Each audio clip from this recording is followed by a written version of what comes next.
While visiting my in-laws who live far away, my mother-in-law came to pick us up at the station in her car. My husband Phil got into the passenger seat first, and as I tried to open the backseat door, I realized it was locked. Mother, the door seems to be locked. As I said that to them through the car window, my mother-in-law and Phil looked at each other and started laughing. With a smile, my mother-in-law said, "Why should I let an incompetent woman who can't even do proper wife duties into the car?"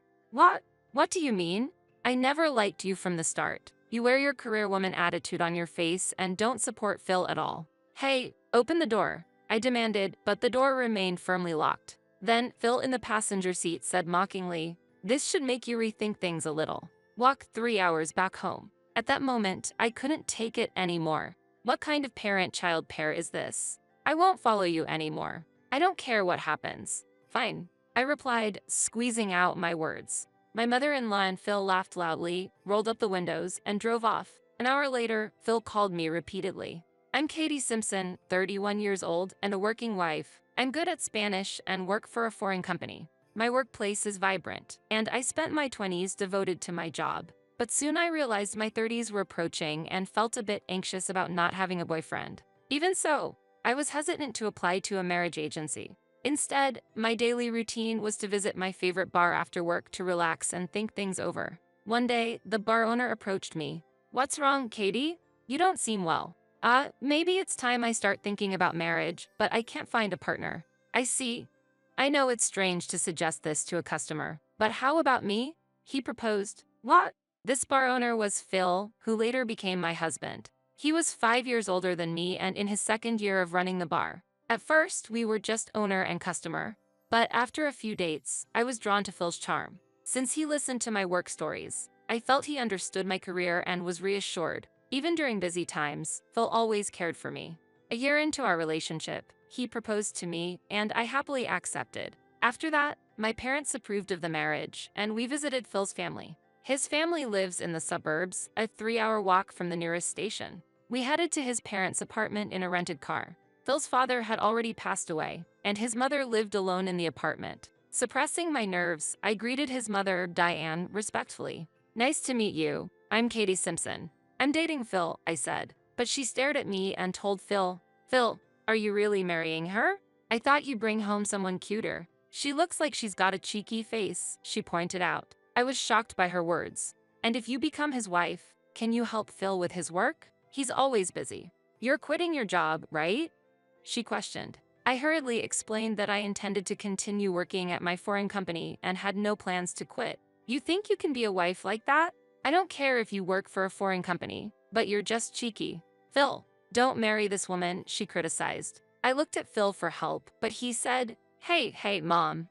Katie's salary is high. It's fine if she keeps working, right? Good income, huh? Well, if that's the case, I guess it can't be helped." Phil's words seemed to soften his mother, but I was still hurting. "Even if you get married, don't slack off at work," she warned, and I felt troubled by her advice. Though she approved of our marriage, her words made me anxious. But with our home and her place being 4 hours apart, believing we'd have little contact with his strict mother, I decided to marry Phil. Afterward, we rented a 3-room apartment near Phil's bar and began our newlywed life. However, Phil didn't help with any housework. He would come home after I had fallen into a deep sleep and sleep until noon. Even if I asked him to do some housework before leaving for work, he didn't help at all. "Phil, you didn't do any chores again today. You used to live alone, so you should be able to handle basic housework." "Shut up. Now that we're married, housework is the wife's job, right?" Mom said the same thing. "Don't neglect your wife duties." "But you know how busy my job is, right? You think working for a foreign company makes you look cool? You can't control me just because you have a better job and education." Phil's words seemed to reveal his frustration about my higher educational background and career status. Where did the man who understood my career before marriage disappear to? With my head in my hands, I had no choice but to shoulder all the housework. A few months after our marriage, I came home to a shocking sight. My mother-in-law had shown up and announced, "Mother, is something wrong?" "What? Didn't Phil tell you? I'll be staying here for the next 3 months to assess how well you do as a wife." "What? Phil, what is this about?" I looked at Phil, but he casually replied, did I forgot to mention it?" And so, living with my mother-in-law began, starting a painful chapter in my life. Every morning, Only I would be woken up early to do housework under her watchful eye. Fish for dinner? Are you treating me like an old lady? Even when I prepared dinner, she would criticize it daily. Sometimes, she would even throw away the food I'd put so much effort into making. After working late, I'd return home to find my mother-in-law blocking the entrance. What are you trying to prove by coming home this late? Don't forget my son is the one making the money. Because of this, I had to listen to her constant nagging. While she treated me like a servant, she often asked me for money. Katie, I want to see a musical show. Could you give me the ticket money? That's quite a sudden request. Come on, I'm in the big city, so you should let me have a little fun. Why are you being so stingy? At times like this, Phil would chime in, come on, it's not a big deal. Just give her some money. At my wit's end, I argued back, there's no way I can give you that kind of money. This is too much. It seemed this was the first time she'd been opposed, and though she tried to say something back, I ignored her and locked myself in my room. In the end, Phil reluctantly gave her the money. She took it and left without hesitation. As time passed, the amount of money she asked for kept increasing. Naturally, we're covering all the household expenses. She'd ask for money when it suited her, was always sarcastic, and made a mess of the house. Unable to tolerate the situation any longer, I brought it up with Phil one day. Phil, the way your mom treats me is just too much. You need to take action as my husband. But Phil, visibly angry, said, what are you talking about? Are you planning to criticize my mom? No, that's not what You think you're superior to me and mom just because you earn more, don't you? I can see right through you. What are you even saying? I don't understand. While I was confused, Phil calmly said, Mom isn't wrong about anything. You're a bad wife, so she's training you. If you continue to criticize her, I'll take measures. What do you mean by measures? At that moment, Phil took out a divorce form, already filled out, and slammed it on the table. Phil, what's this? If you don't comply, I'll divorce you. A woman as unappealing as you will be left alone once you're not with me. And who's the one nobody wants around? You're ridiculous. When I counted, Phil was lost for words and left the room with a snort. I no longer felt any love for Phil. I couldn't forgive his behavior. But simple revenge wouldn't mean much. So I decided to wait for the right opportunity. After the promised 3 months, his mother finally left. Still, my relationship with Phil remained strained. He continued to refuse to help with the housework and only spoke to me harshly. I gradually grew to dislike speaking to Phil altogether. Time passed, and as the Christmas approached, Phil decided on his own, we're going to my parents' place for Christmas this year. Since we were married, I had no choice but to comply, so I reluctantly agreed. On the day of the trip, we took the train. While visiting the in-laws who live far away, my mother-in-law came to pick us up at the station in her car. Phil got into the passenger seat first, and as I tried to open the backseat door, I realized it was locked. Mother, the door seems to be locked. As I said that to them through the car window, my mother-in-law and Phil looked at each other and started laughing. Why should I let an incompetent woman who can't even do proper wife duties into the car? What do you mean? I never liked you from the start. You wear your career woman attitude on your face and don't support Phil at all. Hey, open the door, I demanded, but the door remained firmly locked. Then, Phil in the passenger seat said mockingly, this should make you rethink things a little. Walk 3 hours back home. At that moment, I couldn't take it anymore. What kind of parent-child pair is this? I won't follow you anymore. I don't care what happens. Fine, I replied, squeezing out my words. My mother-in-law and Phil laughed loudly, rolled up the windows, and drove off. I just silently watched their car drive away. Well then, let's head back, I murmured to myself. And I returned to the station instead of going back to her place. I'd never go back there again. No matter how angry my mother-in-law and Phil would get, I didn't care anymore. I managed to find an open seat on the train and quickly left the area. An hour had passed since I had separated from my husband. Then, my phone started ringing.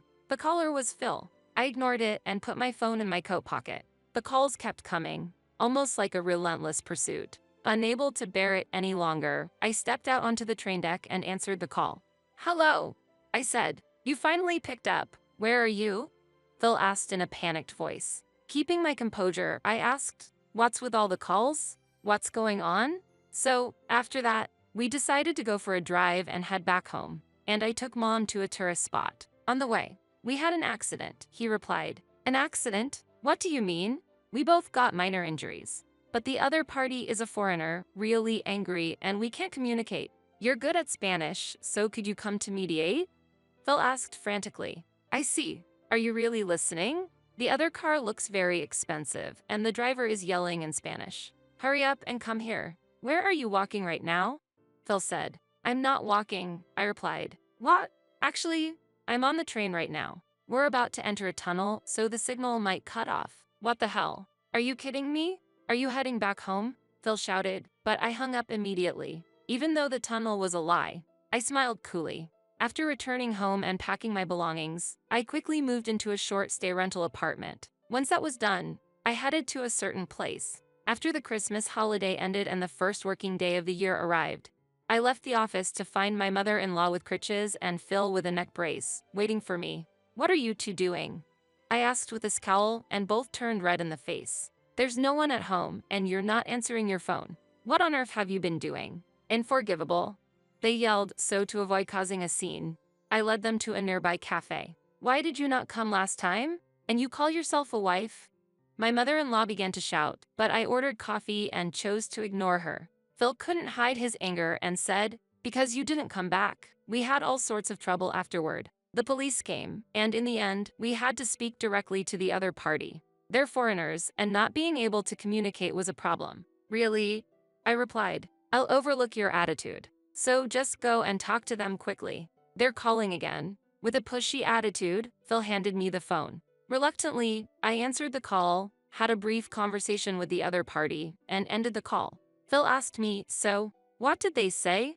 I calmly responded, they were really angry. Apparently, your mother ignored a red light and crashed into the other car. And the other party is a famous international celebrity, demanding compensation for medical expenses and the totaled car. That car is worth $300,000. What? Phil and his mother exclaimed in shock, their voices echoing in the room.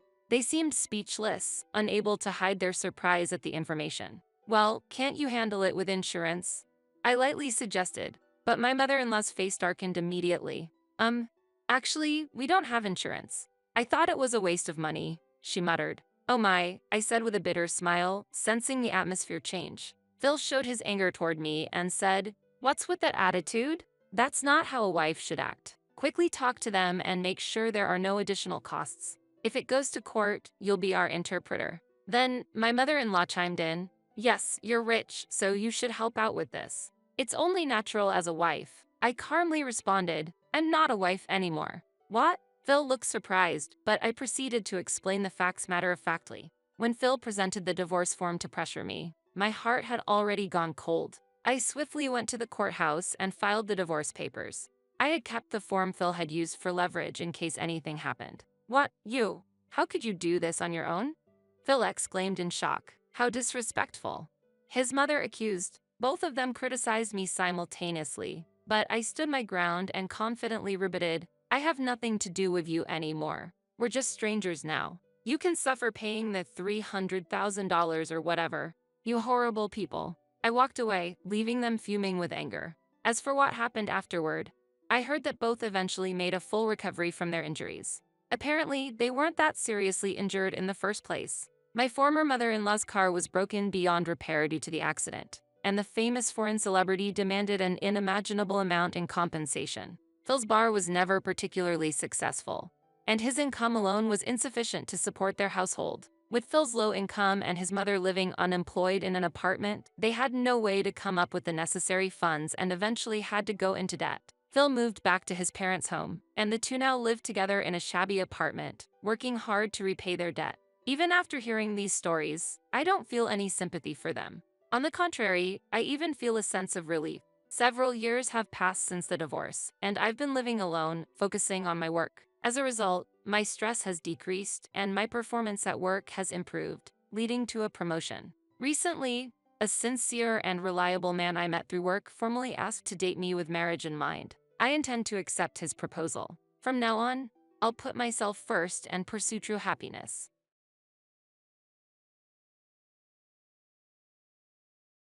That's it. You've been using the $500 I sent for living expenses for fun, haven't you?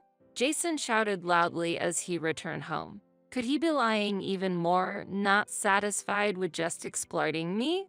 As I heard his voice, anger also welled up in my heart. Jason was a problem. He surely had no intention of listening to me.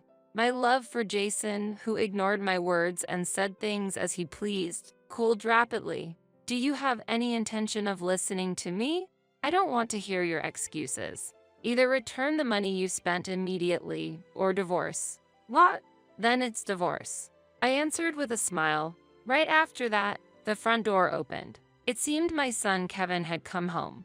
It's wrong to blame Mom. What? Are you defending this woman? She has. That's exactly why you both lost my trust. Seeing the person who appeared behind Kevin, we were surprised. Thanks to his support, I was able to divorce Jason. And by stopping the remittances, they will be put in a difficult situation. I, Tracy Manning, 37 years old, am a normal part-time office worker and a mother with a son, Kevin, who is in the midst of his rebellious phase. Kevin, ever since he was young, liked his studies and would voluntarily do his homework and prepare for lessons without my prompting. As he entered his rebellious phase, he gradually began to ignore me. However, he never used harsh words or violence. When he became a high school student, I felt this was normal. More difficult than my son were my husband Jason and my mother-in-law Diane. I met Jason in college, and we started dating due to his proactive approach. After graduating, Kevin was born and we got married. How rude to have a shotgun wedding, my mother-in-law criticized. She loved Jason very much and probably thought I took him away. I endured her mistreatment. Sometimes it even endangered my pregnancy. At such times, my father-in-law Michael would save us, saying, "What are you doing?" My father-in-law is strict but kind-hearted, a benefactor who has supported us many times. I keep in touch with my father-in-law, but I keep my distance from my mother-in-law. Honestly, I don't want to get involved with her. Then one day, I got an unpleasant call from my mother-in-law. Hey, could you increase the remittance a bit? Actually, we were financially supporting her. Once, Jason suggested we live together. However, citing unresolved issues from the past mistreatment and Kevin's examination period, I refused. Then, Jason and his mother strongly criticized me. Not wanting to live together is inappropriate for a wife. My mother-in-law said, always dwelling on the past. Jason also said, wait, does living together mean I have to change my desired school? Kevin changed the situation with those words. Kevin, as the heir, was pampered by my mother-in-law. If I don't go to that school, my future will be jeopardized. Do you intend to hinder my dreams? If so, I'll never forgive you. Because of Kevin's words, my mother-in-law had nothing to say. Jason also silently looked at his mother. It was also helpful that my father-in-law was on our side. If you don't value your family, you might lose your job, he warned Jason. My father-in-law runs a company where I work part-time. Jason is the nominal successor, but his lack of work skills is well known. Even I, a part-timer, hear about Jason's incompetence. It's that famous. I think his current position is due to my father-in-law's mercy. Understanding this, Jason stopped mentioning living together. Given this background, we decided to provide financial support instead of living together. I don't feel the need to provide support, but please let me at least do this for my parents, begged Jason, so I accepted it. Jason is lazy, so in reality, I am the one sending the $500 he gave me directly to my mother-in-law. I think there's no need for financial support with your husband's income, but it's for my husband. Just send it quickly without complaints. My mother-in-law insisted over the phone. Arguing would only make my mother-in-law angrier. Until now, Kevin and my father-in-law have been supportive. But now Kevin is in adolescence, and my father-in-law is busy with an important project. It's hard to ask for help. Despite this, my mother-in-law's persistent demands for more money continued, so I decided to add another $300 from my part-time income. Just $300? Well, okay. I've increased the amount, so please don't make unnecessary contact anymore. I firmly warned my cheerful mother-in-law. Keeping distance from my mother-in-law was best, but I couldn't forget my father-in-law's kindness. I plan to endure until Kevin becomes independent. I'm back. Welcome back. After that, I planned to talk to Jason, who had just returned home, about the increased financial support. But Jason avoided even looking at me. Irritated by him, I still tried to have an important conversation. I want to talk a little. Enough, I'm tired. I'm going to take a bath, he said and headed straight to the bath. Picking up the socks and tie Jason left strewn about, I sighed. What's wrong? A voice came from behind, and I turned around in surprise to see Kevin, also looking surprised. That startled me. Kevin. It's been a while since he spoke to me, so I was surprised. Sorry about that. I didn't mean to startle you. It's okay. Did something happen? We talked for the first time in a long time. I was so happy I ended up telling him everything. Being ignored by your own husband is indeed painful. Meanwhile, Kevin listened to my story, seemingly deep in thought. Maybe grandma. Hey, I'm done with the bath. Time for dinner. While Kevin was about to say something, Jason returned to the living room. So, Kevin stopped speaking and went back to his room. Feeling like I missed a precious moment with my child, I served dinner to Jason. Hey, I have something I want to talk about. Even while eating. What? Fish?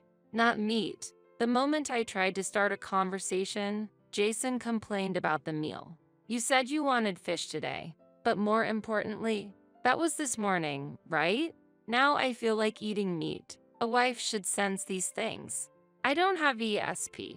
You know, I go shopping after work, right? You should tell me before then. Shut up. You're a failure as a wife. Why did I have to be criticized like this? When I argued back, Jason became more dissatisfied, leading to a marital argument, and I couldn't bring up the topic of financial support. At that time, I didn't realize that Kevin was recording us with his smartphone. Sigh, father-in-law is really a good person. I muttered to myself alone in the living room.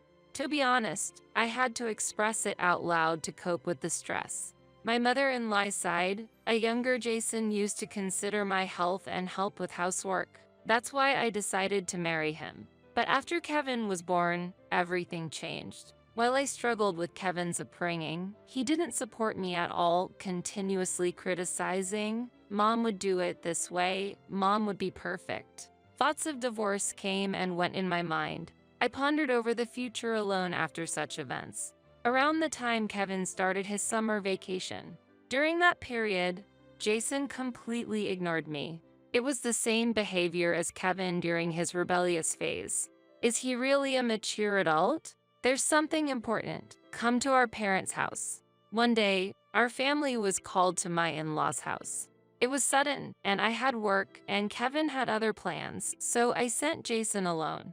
Jason looked a bit displeased, but took a leave and went by himself. Kevin was also getting ready to leave. Kevin, where are you going? Friends. Yeah, that's right. Okay, take care. Don't be too late. So, Kevin and I left the house separately. While at work, I heard that Jason's absence increased work efficiency, and I unconsciously smiled. When I returned home, no one had come back yet, and I started preparing dinner, wondering if I would be criticized that day. Suddenly, hey, Tracy, Jason yelled as he entered through the front door. What happened, Jason? You seem so upset. You've been deceiving me. With doubtful eyes, Jason shouted at me. What? Not understanding his words, I tilted my head and Jason glared at me with anger. Confused, I understood the situation from Jason's next words. We're getting a divorce. You've been playing with the $500 I gave you for living expenses. As soon as he came home, Jason began his angry tirade. Listening to Jason, anger also welled up in my heart. Jason was out of line. Seeing his behavior, he clearly had no intention of listening to me. Jason's attitude of unilaterally throwing words without listening to me rapidly cooled my affection for him. Don't you intend to listen to me? I don't want to hear your excuses. Either return the money you spent immediately or divorce. What? Then divorce it is. I spoke with a gentle smile, and then the front door opened. It seemed Kevin had come home. It's wrong to blame Mom. What? You're defending this woman? She has to.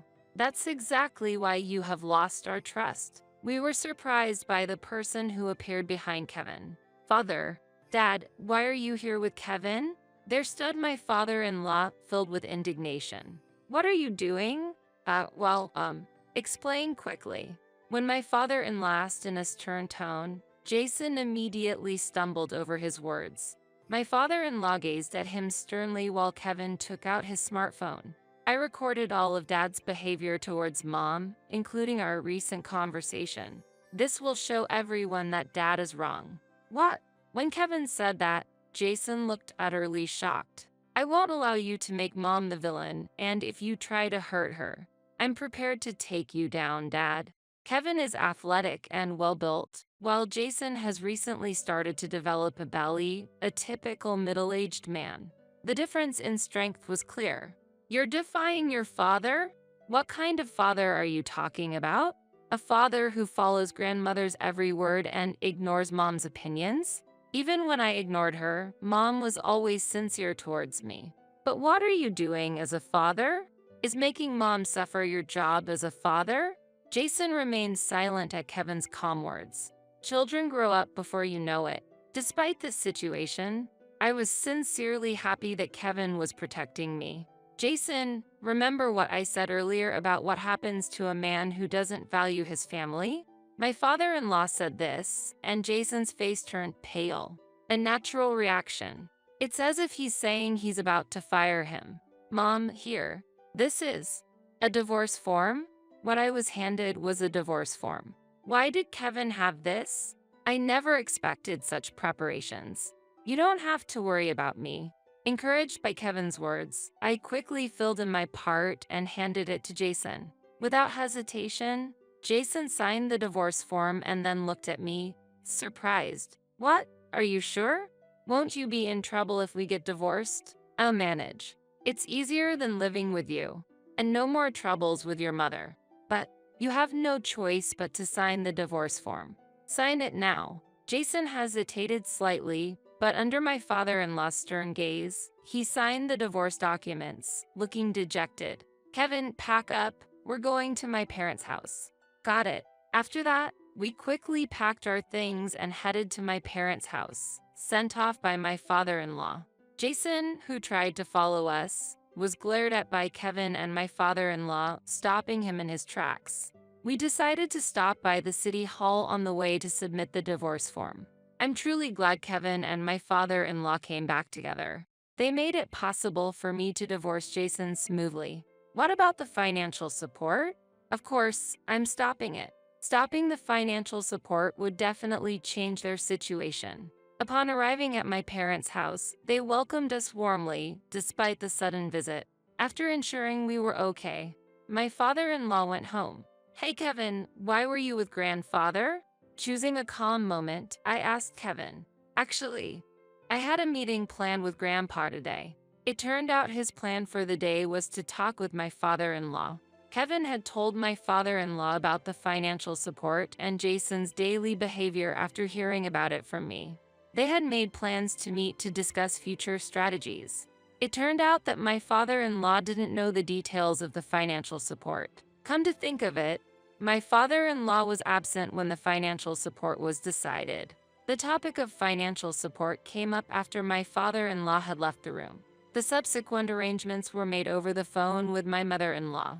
I would tell my husband, and my husband understands, she said, but maybe that was a mistake. And when Kevin told my father-in-law about the situation, he seemed to be trembling with anger. Diane should have sufficient funds from me. What is she spending the money on? As a result, my father-in-law apparently conducted an investigation into my mother-in-law's activities. What became clear was my mother-in-law's wasteful spending habits. She had been using the financial support we sent for extensive shopping. During my mother-in-law's absence, a search of the storage revealed countless branded items and luxury jewelry. Moreover, it seemed she had been giving lavish gifts to attractive young men in the neighborhood. The men showed no interest in my mother-in-law, and I wouldn't seriously date a man much older than me either. The rejected gifts were left unopened in the storage because she couldn't deal with them, and my father-in-law disposed of them. Grandpa is divorcing Grandma.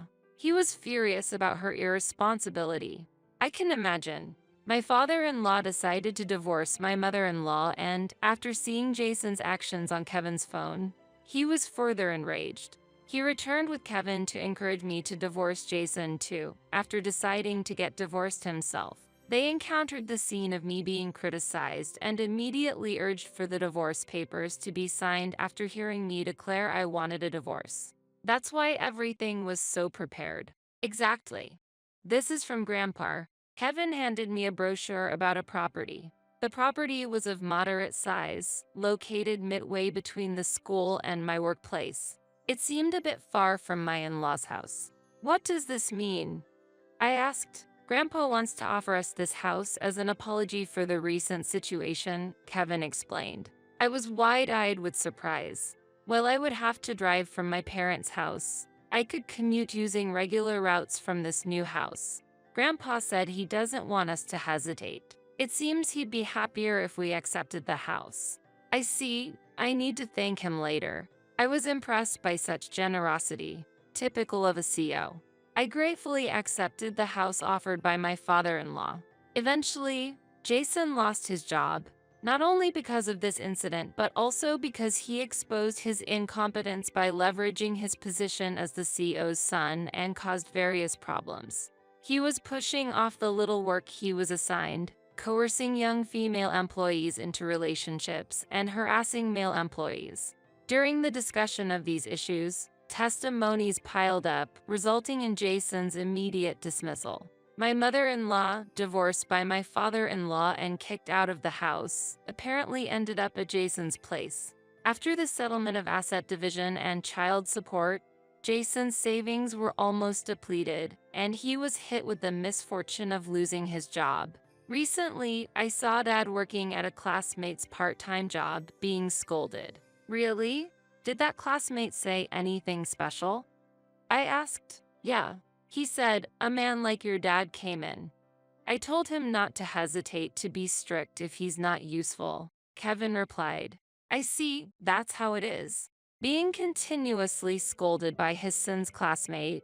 What a pitiful situation. He was famous for his incompetence, and as he aged, his prospects for reemployment became even more difficult. On top of that, with my mother-in-law's unreformed spending habits, he is now struggling with debt.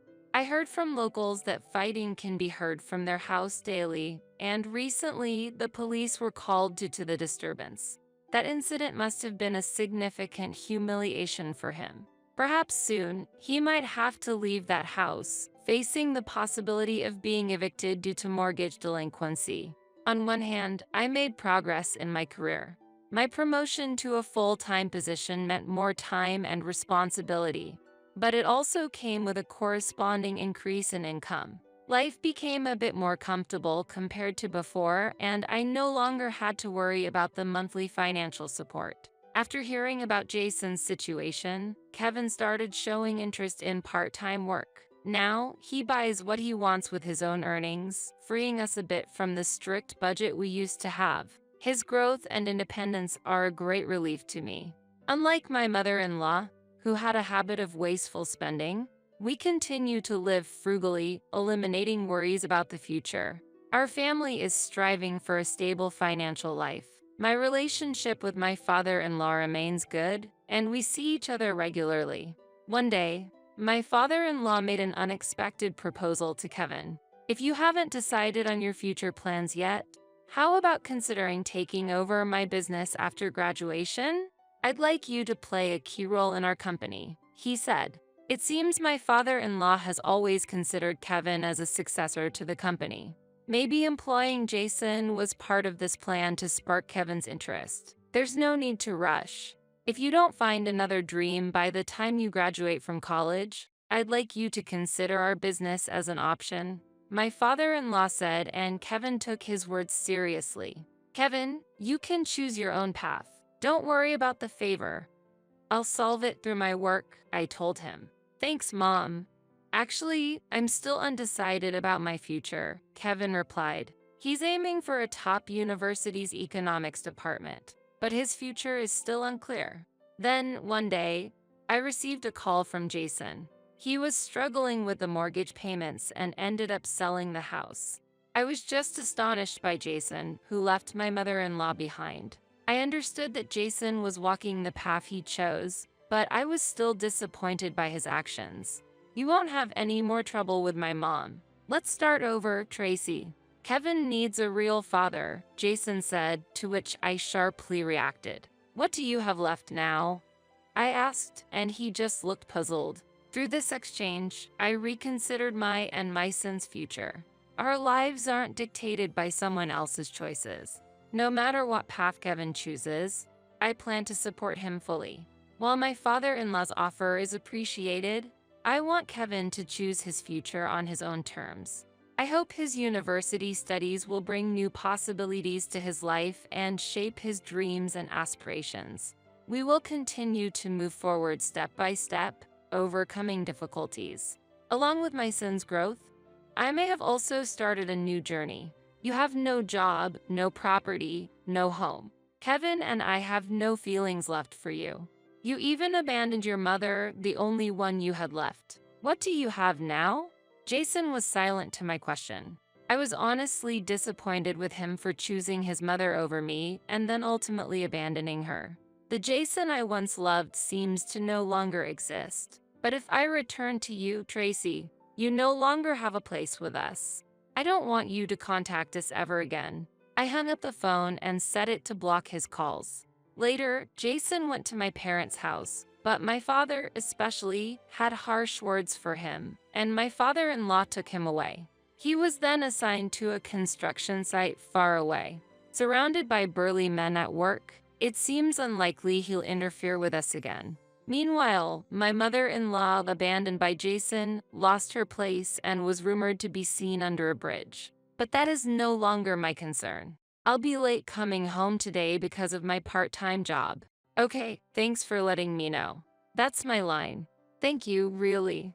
Since then, Kevin has emerged from his rebellious phase and engages in proper conversations with me. Through recent events, I've come to understand Kevin's feelings better. To respond to those feelings, I've been expressing my gratitude and apologies directly. Thanks to his response, our parent-child relationship has become closer. Jason's departure, ironically, made us closer as a family. I spent the day with Kevin, thankful for this, and smiling. My relationship with my father-in-law remains unchanged. I may want him as a successor, but I just want to see my dear daughter and grandson, he says, caring for us. My father-in-law was delighted when we recently went on a trip with my parents. I hope to maintain this good relationship with him. Years after the divorce, letters from Jason asking for reconciliation kept coming through my parents. I've been tearing them up without reading. Another letter from him? Looks like it. He still hasn't given up. He should realize that giving up is the real path to happiness. He probably wants to regain something since he has nothing left. Let's hurry and have dinner. Today, Kevin, who has just graduated from college, is going to his first day of work as a successor in the company. He earned the employees' trust during his internship while he was a student. The office staff even mentioned how he's seen as a promising new employee. I'm proud of my son. Actually, I wanted to give this to you, Mom. What is it? He handed me a beautiful box with an elegant pen inside. I bought this with the money I've been saving. I could work hard because of you. I was moved to tears in the morning. I want to continue living peacefully and closely as a family. And I want to be there for Kevin so he can always smile. I'll be careful not to be overbearing like someone we used to know. What? You are here, mother-in-law. Yes, actually, I moved in a week ago and am already living in this house. I'll be using the room on the second floor that was yours, so you can stay in the storage room on the first floor or in the vacant room on the third floor. What? I haven't heard anything about this. What do you mean? Well, my son, the head of the house, has agreed, so I don't need your approval. Of course, the one who pays the rent has the power to make decisions. What? I doubted my ears for a moment. Is this reality? I struggled to understand why my mother-in-law was living here. It was already stressful having her visit several times a week. I can't imagine living together. Certainly my mother-in-law lives alone and her age must be considered. It might be too late if something happens, and perhaps my husband was worried, but starting to live together without consulting me is unacceptable. Whose house does she think this is? I'm also angry with my husband. I didn't expect to be treated this way. I called my husband to confirm the facts. Hello? When I came home, your mother was here, but is it true that we are going to live together? It's true. What's wrong with that? Isn't it strange? Why didn't you consult me beforehand? I don't think there's a need to. I've explained this many times, but I'm the one paying the rent. So, you should follow my decision, right? I was so shocked I couldn't find the words. Yes, he really seems to think so.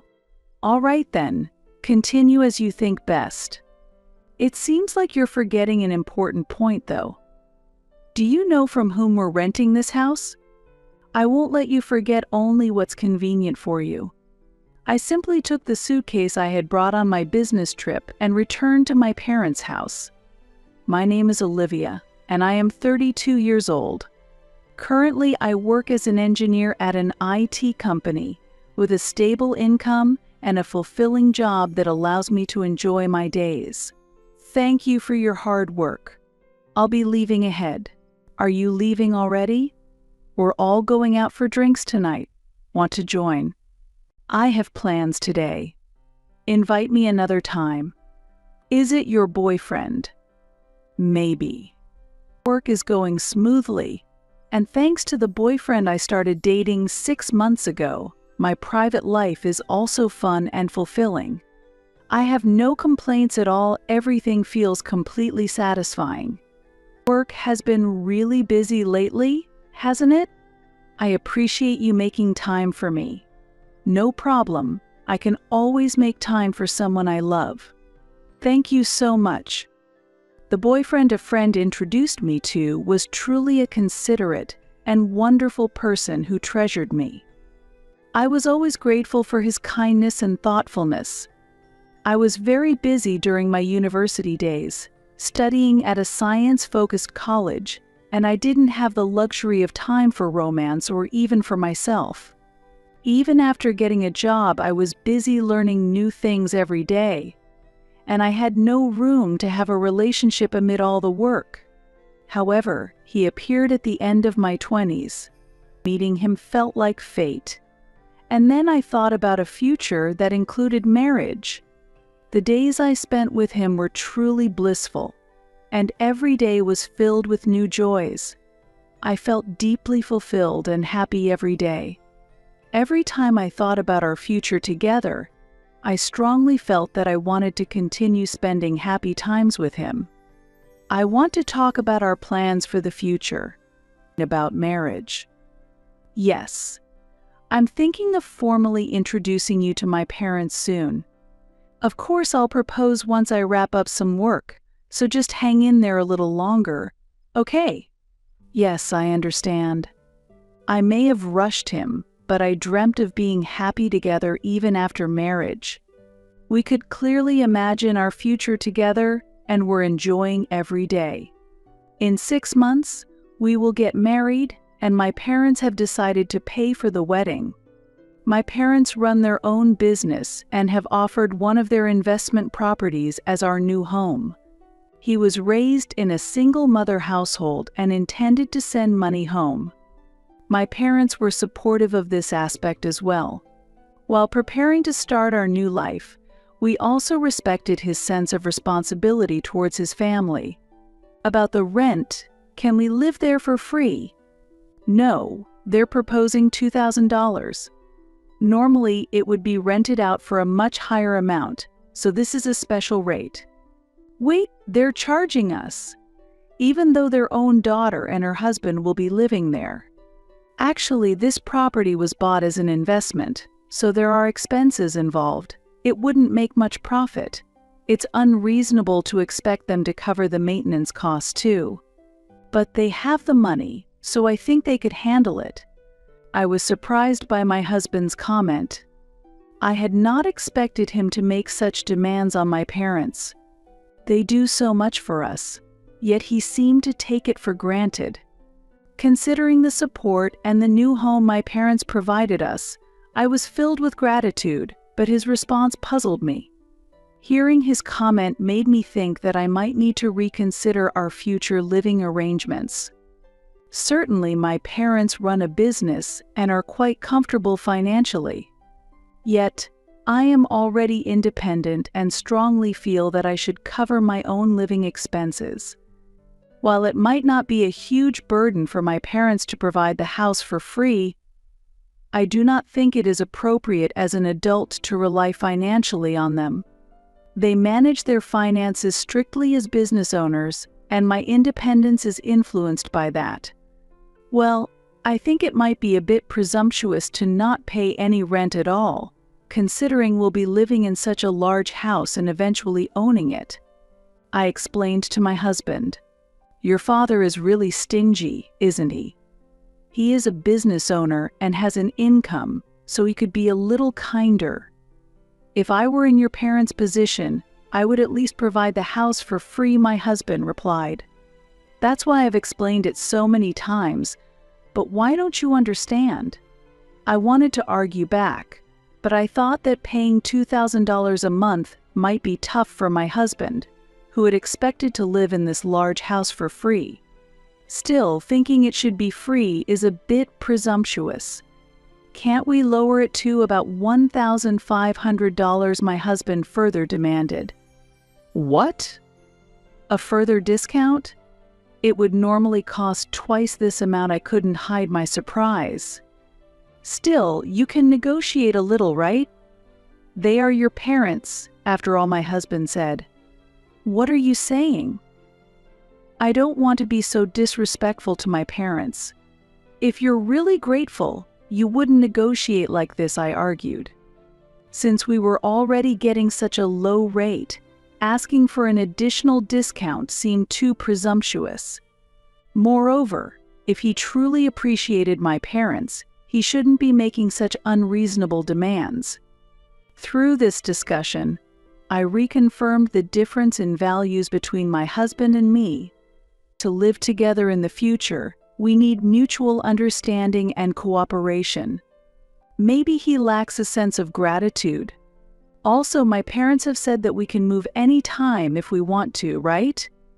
If we decide to stay long-term, they mentioned they would transfer the property title to us.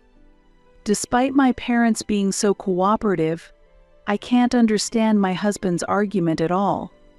How can he be so brazen? His self-centered behavior perfectly reflects the current situation. He thought it would be provided for free, so he feels that paying $2,000 is too much. That's true. But $2,000 is already the lowest price. I could possibly do $1,800, my father answered. Well, more discounts are needed. I firmly stated, if we show this much concession, he should understand, and with the $200 saved, he could send money home, right? His family is a single-mother household, isn't it? My father continued. Yes, I replied. There's no problem, and starting married life does cost money, so don't worry. Just consider your relationship as husband and wife. That's all my father kindly said. Thanks to my father's kindness, I was able to firmly express my opinion to my husband, and he eventually agreed to the rent of $1,800. Since then, we have been living without any major problems. Normally, my husband pays the rent, and I handle the other daily expenses. We bought a family car, and since I pay for the savings from my own money, my husband had more money available to spend. However, I don't waste money and generally lead a peaceful life. But my mother will be here in 30 minutes, so let's finish cleaning quickly. What? You're not going to clean before Mom arrives? No, it's not that. But why didn't you tell me earlier? It's difficult when you tell me so suddenly. I don't mind my mother-in-law visiting. But why didn't he tell me earlier? If I had been informed sooner, I would have cleaned the house and finished the chores earlier. I haven't prepared any tea either, and maybe he's not thinking because it's his own mother, but ultimately, I'm the one who feels uncomfortable. Why can't you think of that? I sighed, but it was too late to think about it. I need your help to clean up quickly now. What? It's a hassle, so you do it. It's my day off. Let me rest. What? Isn't your mother coming soon? Wouldn't it be better if you did it? I've been busy lately. What was he saying? I asked him to help clean because his mother was coming, but he didn't intend to lift a finger. I was already irritated by being told so suddenly, and his selfish comment just astounded me. I wanted to finish cleaning quickly. Are you saying I should do everything? That's really not fair, is it? You're the wife, so you should be able to handle that. Why do you always need instructions? Don't forget that I'm supporting you. Supporting? What does he mean? I don't think I am receiving any special support from my husband. Indeed, he pays the rent, but I cover the daily living expenses. Considering the expenses, I contribute more, and I can't understand his arrogant attitude. But arguing would be a waste of time. I should start cleaning immediately. While my husband watched TV on the sofa, I hurriedly cleaned. I was angry, but I managed to finish the cleaning before my mother-in-law arrived. Thank you for having me. It's been a while. Haven't you changed at all? Are you that worried? I don't think I look that old. I'm sorry, I didn't mean it that way. Really, is that so? Do they think I'm someone who would make such sarcastic remarks? Well, my mother-in-law's character hasn't changed since the old days. I understand she was raised by a single mother and cherishes her son, but her affection seems a bit excessive.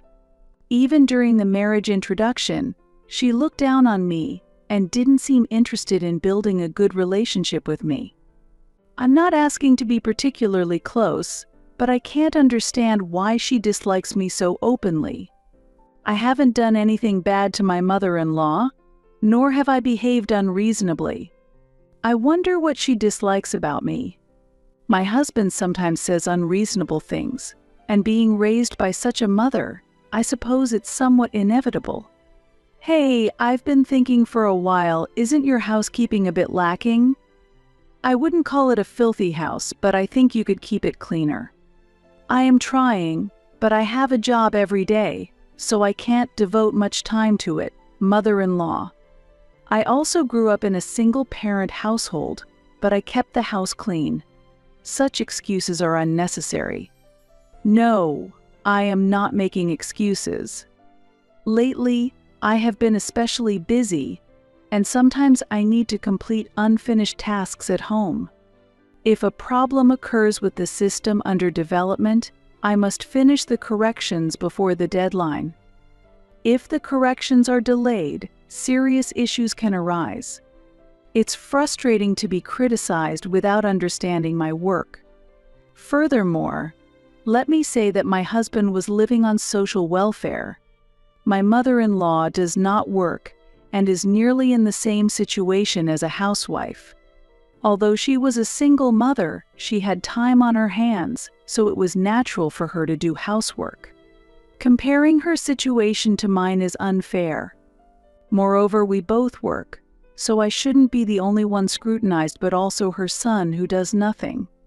I don't seek conflict with my mother-in-law, but when she starts complaining as soon as she visits, I get angry too. Please don't say that. I'm managing all the housework alone, and it's actually quite challenging. It might sound a bit harsh, but I need to be clear, otherwise you might not understand. What? Are you trying to get your husband to do the housework? Even if I want him to help, the reality is that he doesn't. You are the wife, so it's natural for you to do the housework.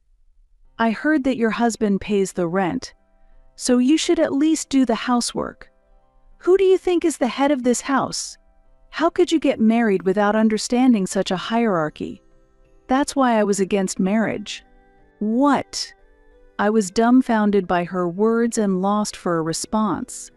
Please, enough with the jokes. Interfering in someone else's family is unreasonable, but talking to such a person is a waste of time and mental energy. I responded with a yes while leading her to the living room. By the way, shall we have steak today? There's a steakhouse near the station. That sounds great. Let's enjoy some good food for a change. Olivia, we're waiting at home, so could you pick up steaks for everyone as takeout? Please add mashed potatoes and lobster soup for me. Again, I was being used. Moreover, it seemed like they had no intention of pulling out their wallets. They probably planned to make me pay anyway. If I asked them for money, I could already see the complaints coming. Besides, I wanted to get out for a bit and take a walk, so the timing was good. I'm not pleased about treating them to expensive steaks, but there's no point in dwelling on it. With these thoughts, I headed to the steakhouse near the station. When I got home with the steaks, I was greeted with, "You're late. Consider that we've been waiting." Sigh. Not a single word of thanks, just complaints. It's like they're machines that produce complaints. Complaining seems as natural as breathing to them. Finding faults in others is almost admirable in a way. I thought about responding sarcastically, but I controlled my emotions and sat down. We spent the rest of the afternoon idly, and they went out to eat together in the evening. I wasn't invited, and I didn't go. They are truly rude people. When they returned home, they started drinking in the living room, and eventually, my mother-in-law stayed over. We slept in separate rooms, so it wasn't a big problem, but it felt somewhat lacking in common sense. She left the next day, but my weekend was ruined and I felt significant stress. After that, my mother-in-law started visiting almost every week. It's unclear whether she comes to say harsh things to me or to see her beloved son. As a result, I just kept accumulating stress.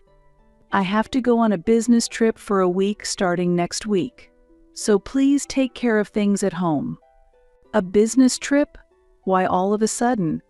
There's a presentation for the system we're developing. I'm involved as a key developer. I see. While the business trip was real, I was excited to finally have some time alone for the first time in a while.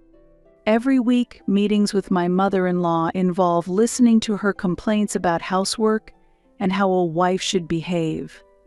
No matter how busy my husband is, he shirks his home responsibilities, never touches housework, and neglects his role, claiming he's the breadwinner. Fed up with this situation, I was looking at the business trip as a chance to refresh. The presentation of the new system was nerve-wracking and more tiring than my regular duties. But a week without anyone complaining and being able to do what I wanted was incredibly soothing. When I returned home from the business trip, I was shocked. "What? Were you here, mother-in-law?" "Yes, actually, I moved in a week ago and am already living in this house. I'll be using the room on the second floor that was yours. So you can stay in the storage room on the first floor or in the vacant room on the third floor." "What? I haven't heard anything about this. What do you mean?" "Well, my son, the head of the house, has agreed, so I don't need your approval. Of course, the one who pays the rent has the power to make decisions."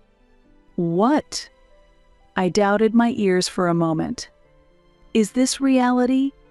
I struggled to understand why my mother-in-law was living here. It was already stressful having her visit several times a week. I can't imagine living together. Certainly, my mother-in-law lives alone and her age must be considered.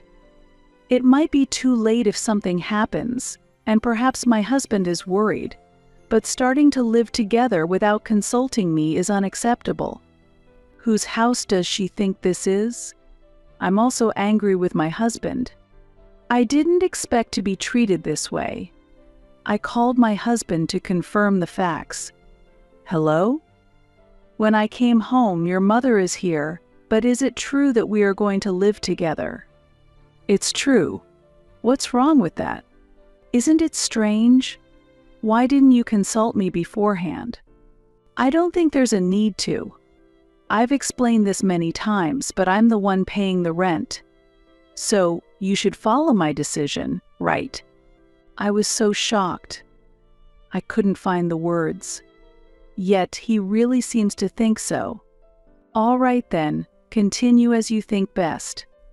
It seems like you're forgetting an important point, though. Do you know from whom we're renting this house?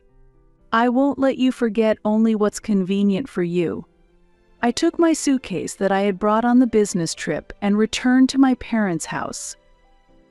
So he just let his mother live in the house without asking. Don't you think that's strange? I see. So, you've been harassed by your mother-in-law all this time. I didn't want to worry you, Dad, and everyone says it's normal, so I kept quiet, but I can't take it anymore. I see. I understand. I'll take care of it. My father said that and made a phone call. From that day, I started living at my parents' house and haven't been in contact with my husband for a week. Then came Saturday. Together with my father, we went to the house where my husband and mother-in-law were living. When we pressed the intercom, my husband, looking like he had just woken up, opened the door and frowned when he saw us. What? Here's a divorce paper. Can you sign it? What? Wait, what does this mean? I know everything you and your mother have been doing. Please stop deceiving us now. My father stared at my husband sternly, and my husband was clearly frightened. He shrank completely and wouldn't even meet our eyes. However, I continued to speak. Don't think that you can torment me and get away with it for free. No, there's no need to go that far, isn't there? Who do you think you are? Acting all scared when divorce is mentioned, after you've ignored everything you've done. What do you think I am? Even I, who am usually calm, exploded with anger due to everything that had built up. My husband must have never expected me to get this angry. But that was proof of how much anger had accumulated. I will certainly listen to my daughter, and from now on you will pay the full rent for this house. There will be no more discounts to a stranger, so be prepared. What? Starting next month, the rent will no longer be $1,800 but $18,000. Do you understand? I've prepared the lease agreement, so after you sign the divorce papers, please sign this too. As we declared this, my husband looked overwhelmed and was unable to say anything. He must have been stunned by the amount of $18,000, but we were serious. You can't just demand such an amount suddenly, it's impossible. Why do you think it's impossible? Well, because there's no formal lease agreement for this house. Once you get divorced, we are strangers. You cannot continue to live here. If you can't pay the rent, please leave immediately. Since there was no formal contract, we were able to firmly hold our position. My husband must not have anticipated this situation, but it's too late for regrets now. He should take responsibility for his actions. We were determined to proceed resolutely, regardless of how much he resisted. However, sensing the disturbance, my mother-in-law appeared from behind. What's going on here? What on earth is all this?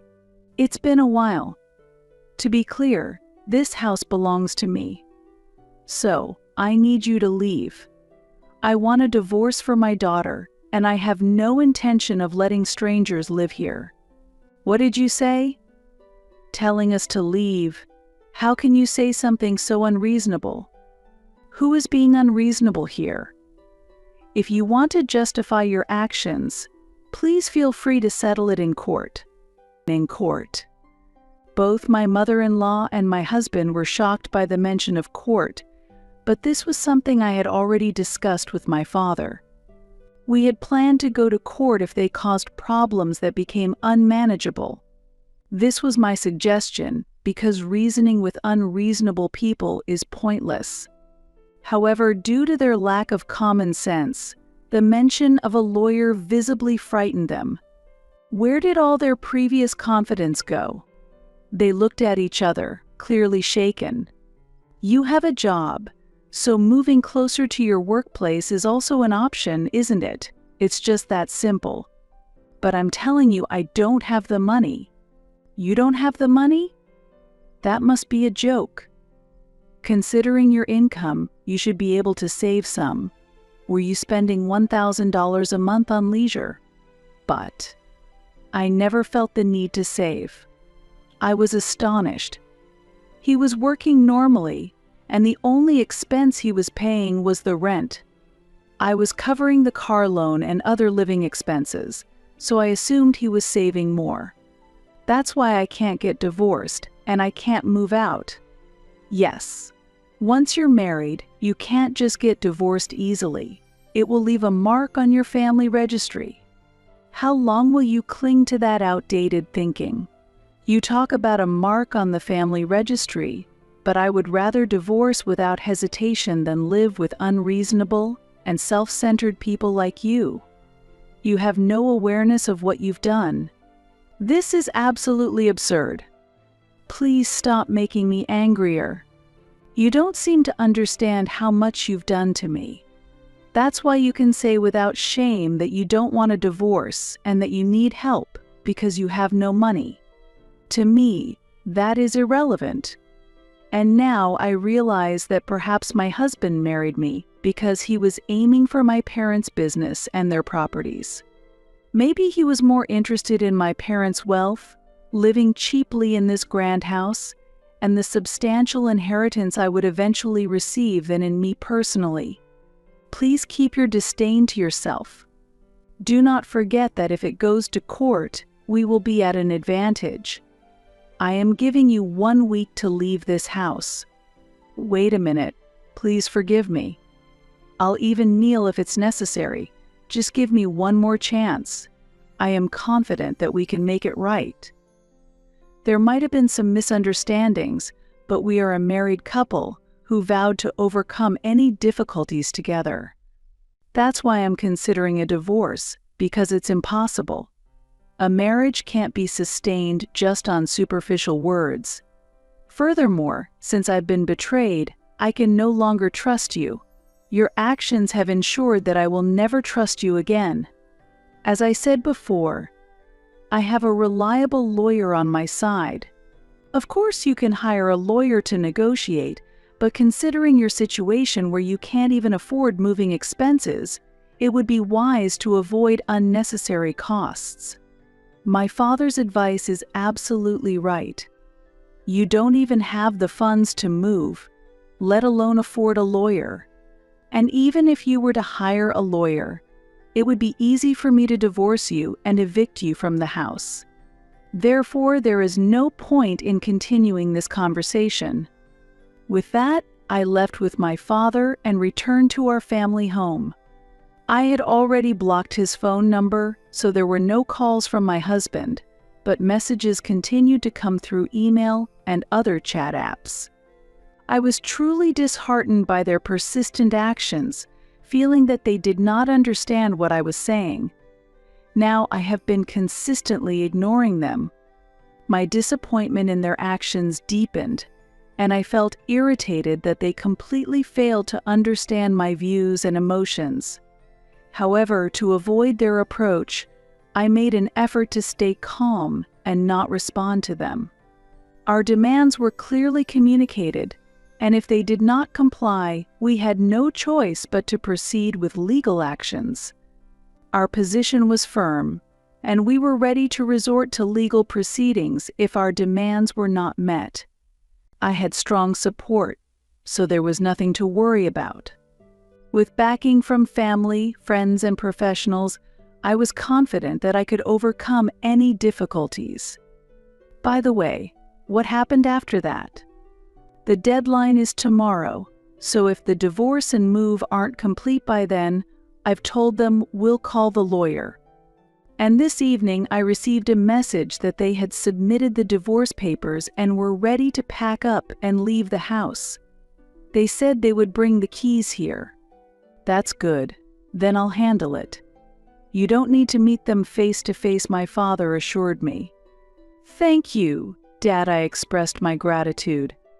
Thanks to my father handling the key exchange, I was able to avoid meeting them face to face. From what I heard through mutual acquaintances, they are living a difficult life. My mother-in-law, lacking a job and means to make a living, searched for a new place to live with my husband. Initially, they stayed in a cheap hotel.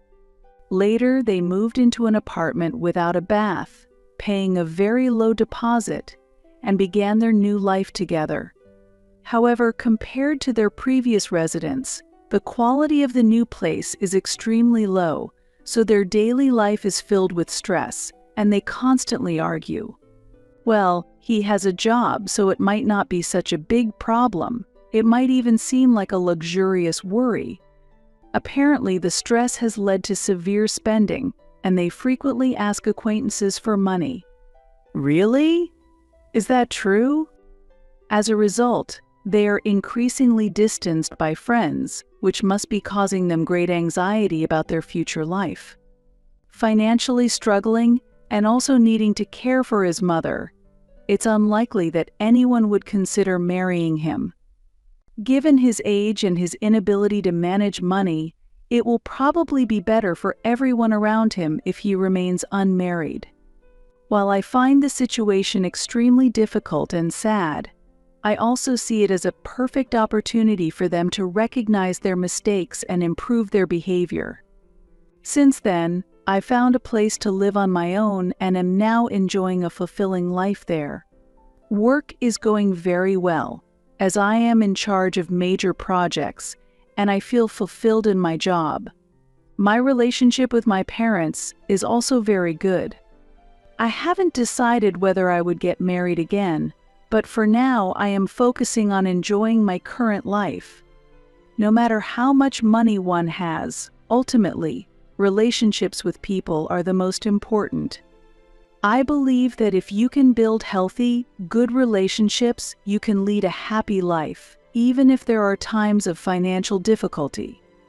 Moving forward, I hope to enrich my life without being confined by money, cherishing the valuable relationships with friends and family.